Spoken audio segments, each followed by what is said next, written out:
Assalamualaikum warahmatullahi wabarakatuh. Berjumpa lagi dengan saya Roni.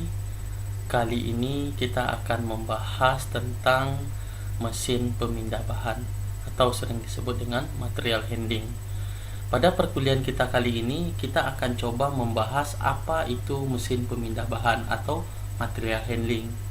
Kemudian apa pentingnya dari mesin pemindah bahan atau material handling dalam suatu proses industri. Kemudian kita akan membahas klasifikasi dari mesin pemindah bahan. Baiklah, kita akan coba membahas tentang pentingnya dari mesin pemindah bahan ini. Perlu kita perhatikan kenapa pentingnya mesin pemindah bahan ini kita pelajari. Oke, jadi ada beberapa hal yang perlu kita pahami dari material handling ini sendiri. Yang pertama itu adalah menurut penelitian material handling atau mesin pemindah bahan ini itu hampir sekitar 50 sampai 70% dari kegiatan produksi. Jadi mesin pemindah bahan ini hampir 50 sampai 70% dari suatu aktivitas itu adalah material handling. Kemudian yang kedua, diklasifikasikan dalam kegiatan non produktif. Kenapa kita bilang non produktif? Dikarenakan pada material handling ini kita melakukan suatu kegiatan yang hanya memindahkan material dari suatu tempat ke tempat yang lain gitu. Kemudian material handling cost. Nah, jadi maksud material handling cost ini adalah biaya overhead atau perbaikan atau maintenance dari material handling ini itu berkisar 25% dari total biaya produksi. Jadi biaya yang dibutuhkan untuk merawat atau menjaga atau memaintenance dari peralatan material handling ini sendiri itu hampir 25% gitu. Kemudian di sini dapat kita lihat 3 tahapan pengembangan. Yang pertama adalah konvensional, kontemporer, kemudian maju atau biorientasi dari sistem.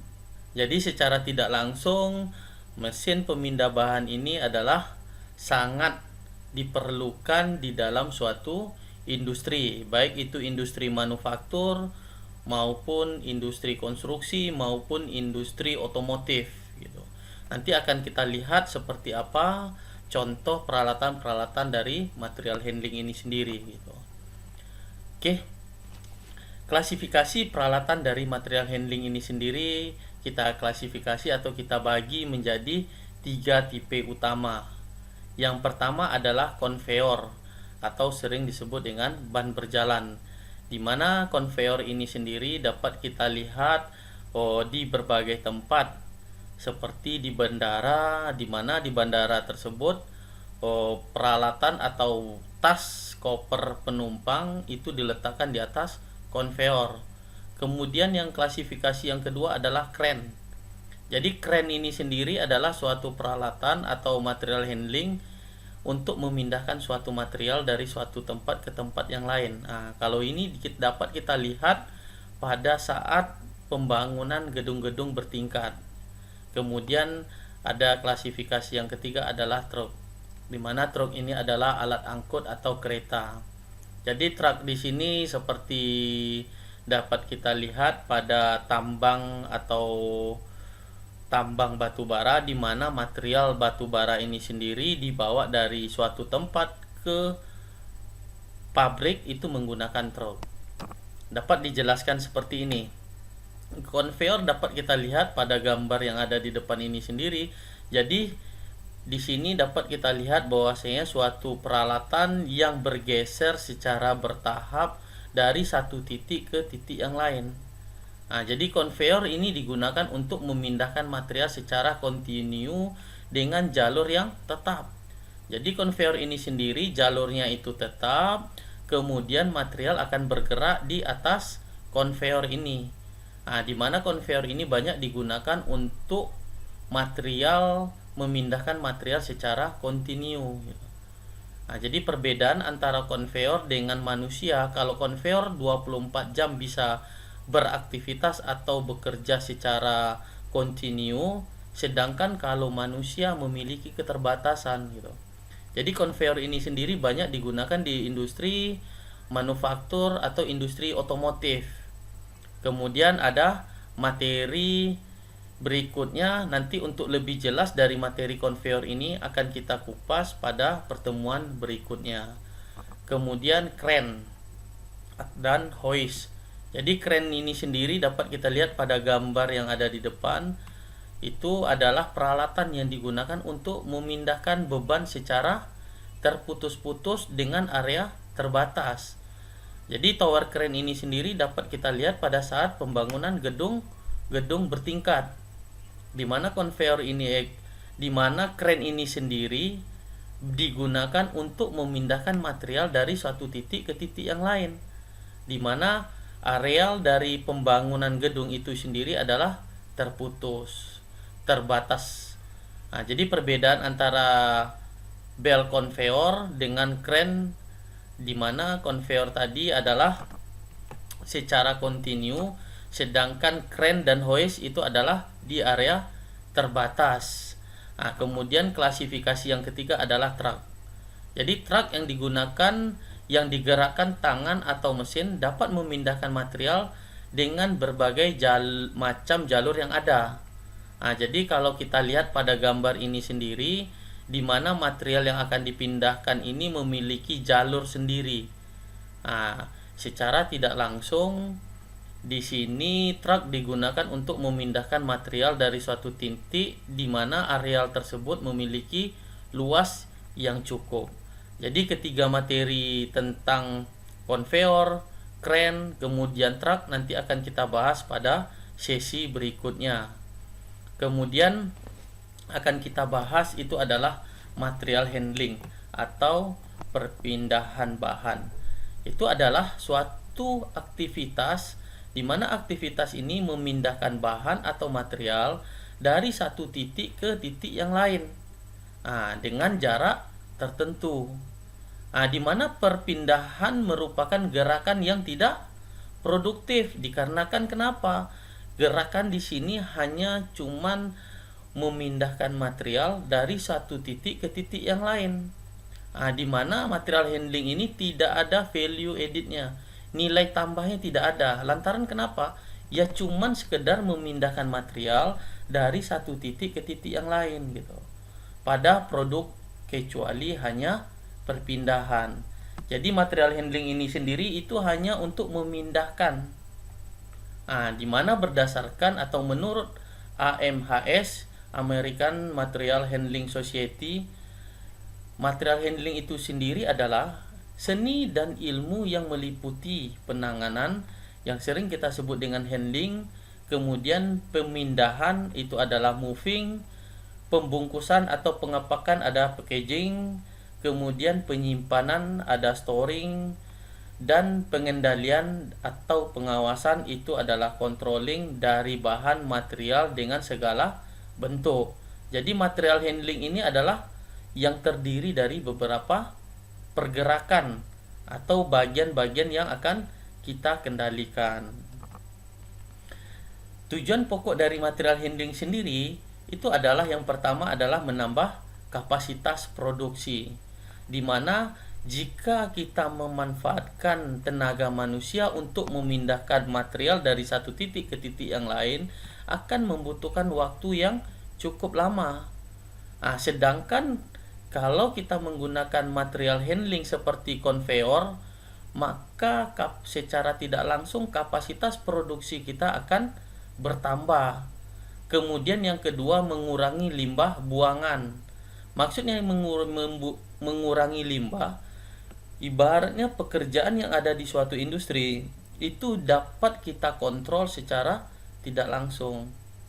Kemudian yang ketiga adalah memperbaiki kondisi area, di mana memperbaiki kondisi area secara tidak langsung di dalam dunia otomotif. Jika kita menggunakan material handling, maka kondisi atau areal kerja kita akan tersusun dengan rapi dan bisa bekerja secara kontinu. Kemudian memperbaiki distribusi material. Jadi maksud dari memperbaiki distribusi material di sini adalah untuk memindahkan suatu material dari satu titik ke titik yang lain. Kalau kita menggunakan material handling, maka secara tidak langsung distribusi atau material yang akan kita gunakan untuk memproduksi sesuatu akan tersusun atau akan diantar secara kontinu. Kemudian yang kelima itu adalah mengurangi biaya. Maksud mengurangi biaya di sini, kalau kita menggunakan konveyor atau material handling, maka secara tidak langsung kapasitas produksi kita meningkat, biaya produksi semakin bisa kita tekan sehingga biaya secara keseluruhan dapat dikurangi. Nah, jadi secara tidak langsung tujuan pokok dari material handling ini adalah untuk meningkatkan kapasitas dan mengurangi biaya produksi. Oke. Kemudian kita lanjutkan dengan tujuan dari mesin pemindah bahan atau material handling. Yang pertama itu adalah menjaga atau mengembangkan kualitas produk, kemudian mengurangi kerusakan. Jadi maksudnya di sini menjaga atau mengembangkan kualitas produk. Jadi produk atau material yang akan kita pindahkan dari suatu titik ke titik yang lain itu akan menekan kerusakan. Jadi di dalam sesuatu memindahkan material dari suatu titik, jika menggunakan tenaga manusia, kemungkinan besar akan terjadi kerusakan pada material tersebut. Kemudian yang kedua adalah meningkatkan keamanan dan memberikan perlindungan terhadap material. Nah, jadi tujuannya adalah untuk mengamankan dari material yang akan kita pindahkan. Kemudian yang tiga adalah meningkatkan produktivitas. Jadi maksud meningkatkan produktivitas ini itu terdiri dari beberapa bagian. Yang pertama adalah material mengalir pada garis lurus. Jadi maksudnya mengalir secara garis lurus, material akan bergerak secara kontinu di atas bel konveyor yang mengalir ke operator atau ke mesin yang akan memproduksi suatu produk. Kemudian adalah material berpindah dengan jarak sependek mungkin. Jadi maksudnya sependek mungkin ini adalah tujuannya untuk meningkatkan produktivitas dari produk atau hasil suatu pekerjaan. Kemudian perpindahan sejumlah material pada satu waktu. Jadi maksud di sini adalah untuk meningkatkan produktivitas itu dengan cara perpindahan sejumlah material dapat kita setting atau kita set secara langsung. Kemudian yang keempat adalah mekanisme penanganan material. Jadi tujuan dari mesin pemindah bahan ini sendiri ada beberapa tujuan. Oke, menurut penelitian berdasarkan Apple tahun 1977 mengatakan bahwasanya kegiatan perpindahan bahan mencapai 50-70% dari waktu total produksi. Jadi 50-70% itu adalah dari total waktu produksi, itu adalah suatu kegiatan untuk memindahkan material dari satu titik ke titik lain. Maka secara tidak langsung dapat kita katakan material handling itu adalah waste. Waste maksudnya di sini adalah kerugian atau tidak memiliki nilai tambah. Maka dari itu material handling di sini harus kita reduksi agar produksi kita bisa meningkat dan dapat menekan biaya produksi. Oke, dapat kita lihat contoh sebagai berikut. Nah, dari mana supplier atau vendor atau pemasok itu memasukkan suatu proses produksi. Nah, di mana di sini kita menggunakan forklift atau bagian dari truk sendiri itu untuk memindahkan material dari satu titik ke titik yang lain. Di mana di sini memotong suatu material, kemudian material tersebut dilakukan suatu proses produksi. Di sini dilakukan proses pemotongan, di sini dilakukan proses penyambungan. Setelah proses produksi selesai, maka hasil produksi akan disimpan ke dalam storage atau langsung dilempar ke pasaran gitu. Jadi secara tidak langsung untuk memindahkan material dari ruangan produksi ke gudang itu membutuhkan material handling. Jadi tanda panah yang ada di sini ini adalah suatu kegiatan dari material handling atau mesin pemindah bahan ini sendiri. Jadi jenis-jenis dari material handling ini sendiri tergantung dari bagian dari produksi apa yang akan kita produksi. Nah, jadi contoh sederhana di sini, tanda panah di sini ini membutuhkan material handling. Jadi di sini butuh penanganan khusus untuk menyimpan hasil proses produksi ke gudang, kemudian membutuhkan mesin pemindah bahan ke customer. Jadi jadi segala lini yang ada di sini dapat kita lihat selalu membutuhkan material handling.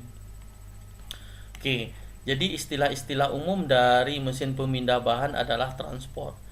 Transport di sini pemindahan pada lintasan yang lebih dari 1,5 meter. Jadi transfer pemindahan pada lintasan kurang dari 1,5 meter. Ya, kemudian bulk material di sini tidak perlu wadah atau bag, barel, can dan lain-lain. Kemudian perlu wadah, kemudian ada unit load, kemudian rehan lead, di mana di sini aktivitas penurunan muatan dari palet atau box. Jadi ini adalah istilah-istilah umum dalam pergerakan atau penggunaan dari material handling. Oke, tujuan pokok dari material handling ini sendiri dapat kita lihat di sini. Tujuan yang pertama itu seperti yang saya sampaikan tadi adalah menambah kapasitas dari produksi.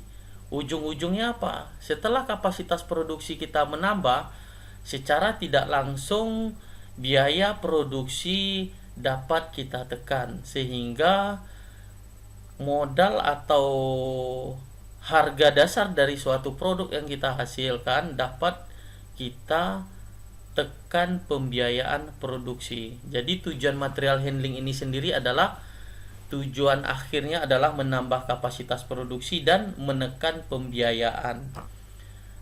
Kemudian di sini dapat kita lihat penjelasan secara tidak langsung menambah kapasitas produksi.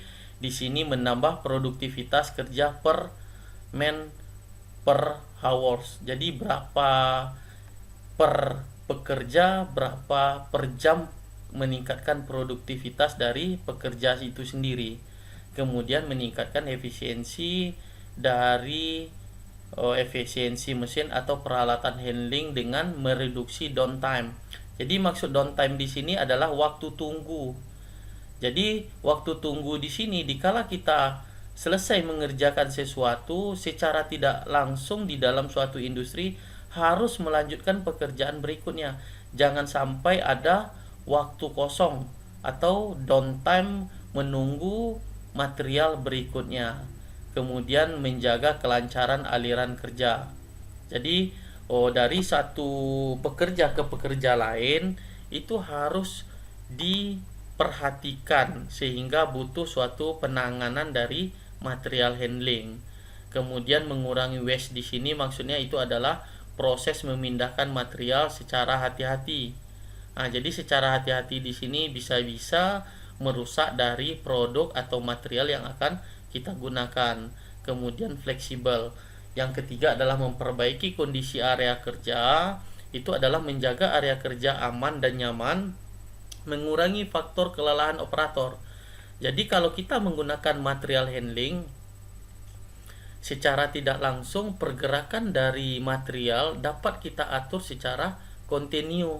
Kalau kita masih menggunakan material handling dengan tenaga manusia, maka membahayakan atau akan menyebabkan kelelahan dari si operator atau si pekerja tadi. Kemudian motivasi pekerja. Kemudian memperbaiki distribusi material. Jadi maksud memperbaiki distribusi material adalah mengurangi kerusakan dalam proses pemindahan material atau produk yang akan kita pindahkan, kemudian memperbaiki rute yang akan ditempuh. Jadi kalau kita memanfaatkan tenaga manusia, maka waktu yang dibutuhkan untuk memindahkan material akan semakin tinggi atau semakin panjang. Fasilitas pergudangan, kemudian pengaturan seperti apa, menambah efisiensi kerja, proses shipping dan receiving. Kemudian mengurangi biaya. Jadi mengurangi biaya di sini tujuannya adalah untuk menekan biaya produktivitas dari